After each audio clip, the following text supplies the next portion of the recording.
Napanood natin lahat ang mga ipinahayag ni dating Master Sergeant Orly Gutesa sa Senado.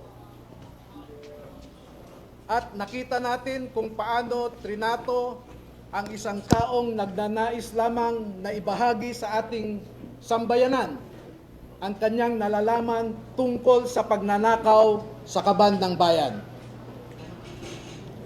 Nakita rin natin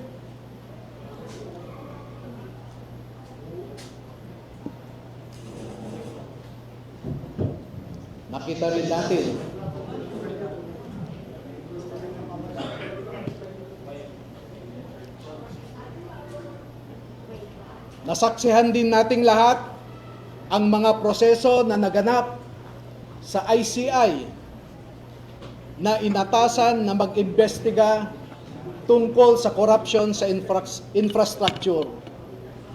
Ngunit alam nating lahat na imbes na mag-imbestiga ang ICI ay pinagtakpan ang totoong mga salarin sa pagnanakaw. Sa ngayon po ay ang mas mabigat nating problema ay yung crisis sa credibility ng ating mga institusyon. Ang mga institusyon natin ngayon na ipinatayo para pangalagahan, arugain ang mga Pilipino ay hindi na natin mapagkakatiwalaan. Makita naman po ninyo, there is a crisis of integrity in the executive. There is a crisis of integrity in the legislature.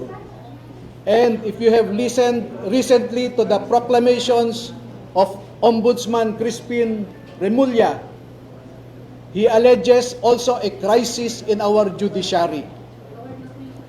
Lahat ng institusyon natin ay mabigat ang problema. Pero alam naman po natin na ang mga institusyon na ito are just abstract ideas. Our democracy is just an abstract idea.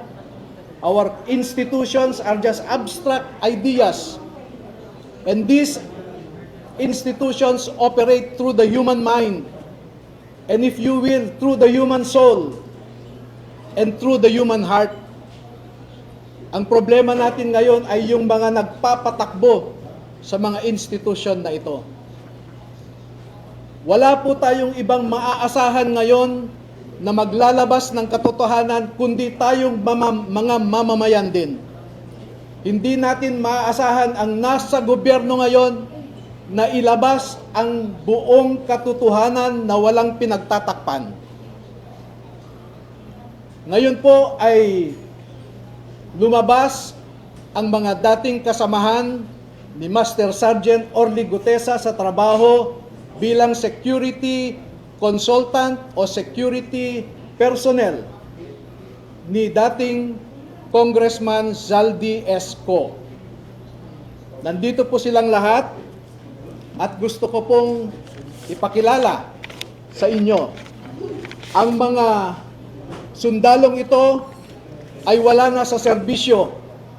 Ngunit ang nasabi nila sa akin, ito ang marahil na huling labanan na kanilang papasukin at gusto nilang magpakasundalo sa ating bayan.